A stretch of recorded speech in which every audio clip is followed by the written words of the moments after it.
Hello coders, welcome to the ToolsPack Academy. आज हम पढ़ने वाले हैं कोरिलेशन कॉन्सेप्ट।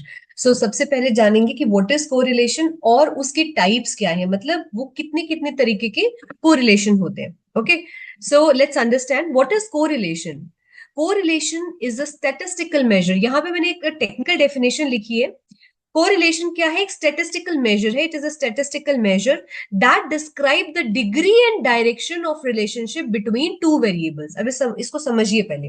ये क्या बोल रहे हैं? Degree and direction. डिग्री मतलब कितना कोरिलेटेड है आपस में, कितना कोरिलेटेड है आपस में वो दो variables.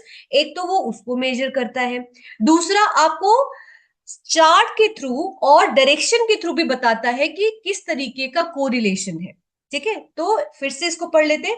Correlation is a statistical measure जो डिस्क्राइब करता है डिग्री, कितना ज्यादा कोरिलेशन है, मतलब डिग्री, और किस तरफ कोरिलेशन है बिटवीन टू वेरिएबल्स। ठीक है, it helps to understand whether and how strongly pair of variables are related to each other. ठीक है, और कोरिलेशन स्पेशली हम कोरिलेशन को हम न्यूमेरिकल कॉलम्स के लिए यूज करते हैं। ठीक है, स्पेशली न्यूमेरिकल कॉलम्स के लिए यूज किया जाता है कि दो न्यूमेरिकल कॉलम आपस में कितना कोरिलेटेड है। ठीक है, किस तरीके से कोरिलेटेड है वो हम कोरिलेशन के कॉन्सेप्ट के थ्रू समझते हैं।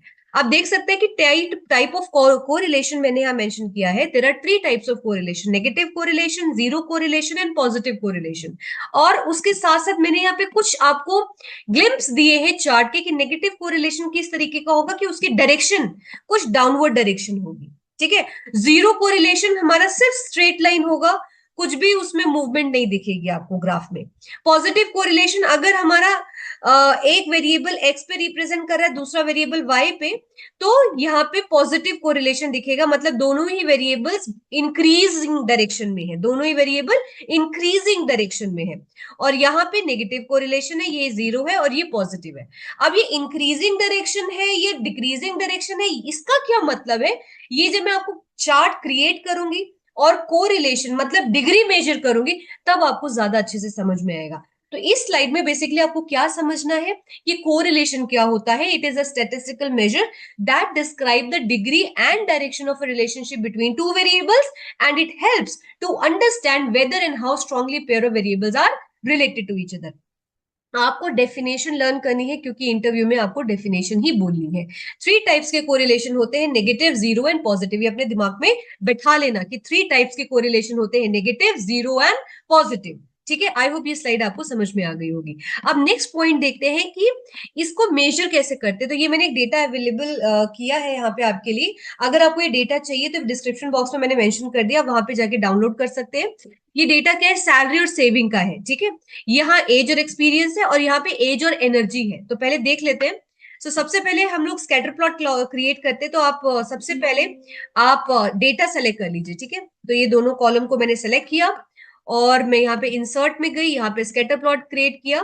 ठीक है, ये आप देख सकते हो, ये एक स्कैटर प्लॉट मुझे मिल गया। इसकी थोड़ा सा शेप हम छोटा कर लेते हैं ताकि आपको बाकी चार्ट्स भी विजिबल हो जाए। ठीक है, तो ये आ गया हमारा स्कैटर प्लॉट।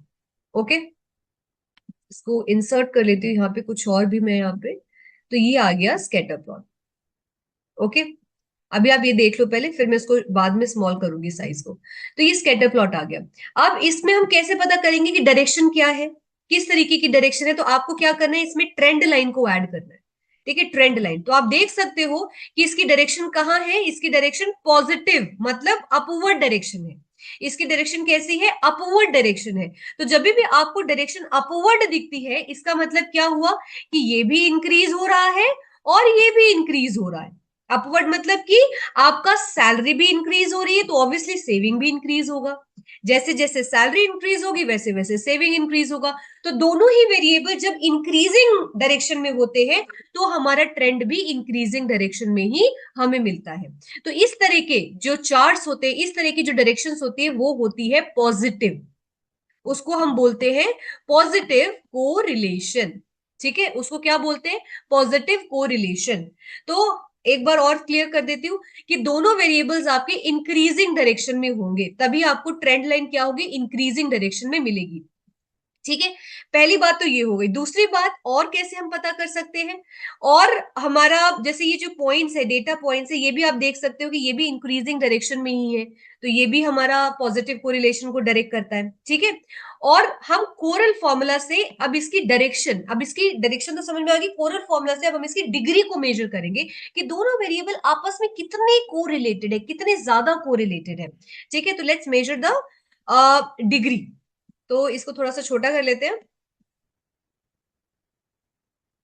ठीक है, तो ये हो गया।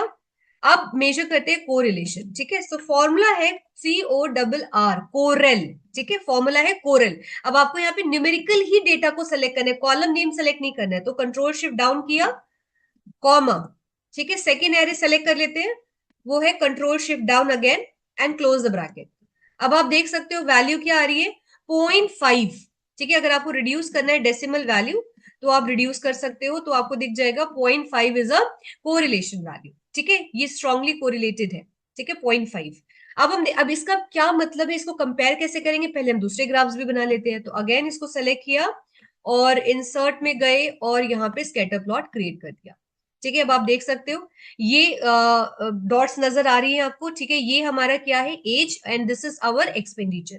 ठीक है, यहाँ पे भी देख लेते हैं कि इसका ट्रेंड लाइन क्या है। अब आप देख सकते हो ट्रेंड लाइन बिल्कुल स्ट्रेट है, because there is no relationship between age and expenditure right now. ठीक है, according to this data, because ये एज जो है वो एज हमारी गिवन है डेटा सेट में, उसके according there is no correlation, because it's a very straight line. ठीक है, no correlation age and expenditure. अभी हम क्या करेंगे, अगर हमें इसका कोरल देखना है तो देख लेते हैं कि क्या ये जीरो कोरिलेशन है या नहीं है, ये भी हम मेजर करेंगे कोरल फॉर्मूला से। So control shift down, comma, again next array select कर लेते हैं, कंट्रोल शिफ्ट डाउन। ठीक है, क्लोज द ब्रैकेट। अब आप देख सकते हो कि 0.007 है, which is non correlated, right. 0.007 is zero only, see, 0.007 is zero only, so there is no correlation between age and experience according to this data set. Okay, so यहाँ पे age and experience पे कोई relationship नहीं, so this is called zero correlation। जब आपको trend line straight मिलती है and coral में इस तरह की वैल्यू आपको नजर आती है, तो we can declare that there is no correlation. ठीक है, ये हो गया हमारा सेकेंड पॉइंट। अब हम बात कर लेते हैं थर्ड डेटा सेट की, एज एंड एनर्जी। ठीक है, एज एंड एनर्जी, तो सेलेक्ट करते हैं अगेन और इंसर्ट करते हैं यहाँ पे फिर से डेटा, इंसर्ट पे जाते हैं और स्कैटर प्लॉट क्रिएट करते हैं। ठीक है, अब आप ये देख सकते हो, यहाँ पे आप देख सकते हो मेजरली जो डेटा है वो 8 और 12 के बीच में है, तो हमारी 2 4 और 6 के अंदर कोई भी वैल्यू नहीं, तो हम इसको थोड़ा सा ना मॉडिफाई कर लेते हैं ताकि हमें चार्ट क्लियरली नजर आए। तो हम इसको फॉर्मेट कर देंगे, एक्सेस को राइट क्लिक कीजिए और देखिए फॉर्मेट एक्सेस दिख रहा है। फॉर्मेट एक्सेस में आपको दिख रहा है boundary minimum, it is starting from zero, minimum से स्टार्ट हो रहा है, तो हम लोग इसको चेंज करके हम इसको कर देते हैं 8। ठीक है, और सेलेक्ट करेंगे तो देखिए आपको थोड़ा सा इंप्रूवमेंट नजर आ रहा है ना, क्लियर दिख रहा है। अब अभी हमें नहीं पता कि इसमें किस तरह का रिलेशनशिप है, हम ऐड करते हैं ट्रेंड लाइन। ठीक है, सो ट्रेंड लाइन आप देख सकते हो कि जैसे जैसे एज इंक्रीज होती है वैसे एनर्जी का जो लेवल होता है वो भी क्या होता है, डिक्रीज हो रहा है। ठीक है, जैसे जैसे एज इंक्रीज हो रही है एनर्जी लेवल हमारा डिक्रीज होता है, which is a relevant point, right. Energy level decrease होगा ही, लेकिन ये कितना कोरिलेटेड है नेगेटिव में भी, वो भी हमारा चेक करना जरूरी है, राइट। तो हम इसको भी चेक कर लेते हैं, थोड़ा सा चार्ट को सेट कर लेते हैं, करेक्ट। अब इसको भी हम चेक करेंगे, तो यहाँ पे हम कोरल फॉर्मूला लिखेंगे, is equals to correl, and first array हम सेलेक्ट कर लेते हैं। Let me shift this chart little bit, या फिर हम इसको एडजस्ट करेंगे, equals to correl and select the first array, comma. I hope अब तो सिलेक्शन आपको समझ में आ गया होगा कि इस तरह से सेलेक्ट करना है, राइट। सेकेंड एरे, क्लोज कीजिए ब्रैकेट, और अब देखते हैं कितना correlated. So it's a -0.2, reduce कर दो decimal value, so -0.2, so it's a negative correlation, right. अब थोड़ा सा कंपैरिजन करते हैं, यहाँ पे कंट्रोल एक्स किया मैंने, यहाँ पे वैल्यू लिख दिया, ये वैल्यू भी मेरी कंट्रोल एक्स, यहाँ पे मैंने मिडिल में समवेयर इसको लिख दिया, and this value is also in the negative.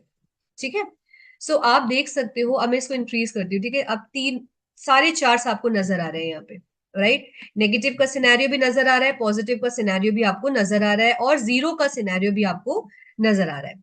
ठीक है, इसको आप चार्ट को थोड़ा सा एडजस्ट करके कंपेयर करवाने की कोशिश कर रही हूँ मैं, जस्ट गिव मी मोमेंट, और ये हो गया एडजस्ट। ठीक है, अब आप देख सकते हो इन तीनों को एक ही पोजीशन पे, राइट। तो ये हमारा है यहाँ पे पॉजिटिव कोरिलेशन, ये है जीरो कोरिलेशन, और ये है नेगेटिव कोरिलेशन, राइट। तो पॉजिटिव, जीरो एंड नेगेटिव, आप तीनों की ट्रेंड लाइन देख सकते हो। This is increasing order, this is बिल्कुल स्ट्रेट है, and this is in the decreasing order, right. तो आई होप आपको ये समझ में आ गया होगा कि किस तरीके से हमें पॉजिटिव, नेगेटिव और जीरो कोरिलेशन हमें मिलता है, राइट। सबसे इंपॉर्टेंट बात और भी है कि अगर आपको रेंज पता करनी है कि कोरिलेशन की रेंज क्या होती है, तो आप ये देख सकते हो कि -0.2 है, 0 है, 0.5 है। तो इसकी रेंज जो होती है कोरिलेशन की, आप नोट कर लो, रेंज होती है ऑलवेज -1 to 1। ठीक है, -1 to 1, -1 से बियॉन्ड नहीं जा सकता है, और 1 से ग्रेटर नहीं हो सकता, ये हमेशा -1 to 1 ही रहेगा कोरिलेशन। ठीक है, आई होप आपको ये सब बात समझ में आ गई होगी, तो आप नोट कर लीजिए। दूसरा पॉइंट और भी मेजरली आप देख सकते हो यहाँ पे, ये कुछ डेटा पॉइंट्स जो है ये दूर है, कुछ डेटा पॉइंट्स यहाँ पे दूर है, तो ये एक्चुअली हमारे कहलाते हैं आउटलायर्स। इनको हम क्या बोलते हैं? आउटलायर्स। तो मैंने एक आउटलायर्स की वीडियो बनाई है, अगर आपको नहीं पता कि आउटलायर्स क्या होते हैं और फिर आप ये वीडियो देख रहे हो, तो आप पहले उसको भी देख सकते हो कि आउटलायर्स क्या होते हैं और उसको किस तरीके से आइडेंटिफाई करते हैं। ठीक है, तो इनको कहते हैं आउटलायर्स होते हैं। ठीक है, तो आउटलायर्स को डील करना कई बार हमारा जरूरत पड़ती है, लेकिन हम ये डिपेंड करता है डोमेन पे कि क्या वो आउटलायर्स इंपॉर्टेंट है या क्या नहीं है। तो वो हम आप नेक्स्ट वीडियो में उसकी एक्सप्लेनेशन आप देख लीजिएगा। यहां तक के लिए आई थिंक आपको समझ में आ गया होगा कि कोरिलेशन क्या होता है और टाइप्स ऑफ कोरिलेशन क्या होता है। अगर ये वीडियो आपको पसंद आई हो तो प्लीज इसको लाइक कीजिए, सब्सक्राइब कीजिए चैनल को, और बेल आइकन जरूर दबाइएगा। See you in the next video, thank you so much.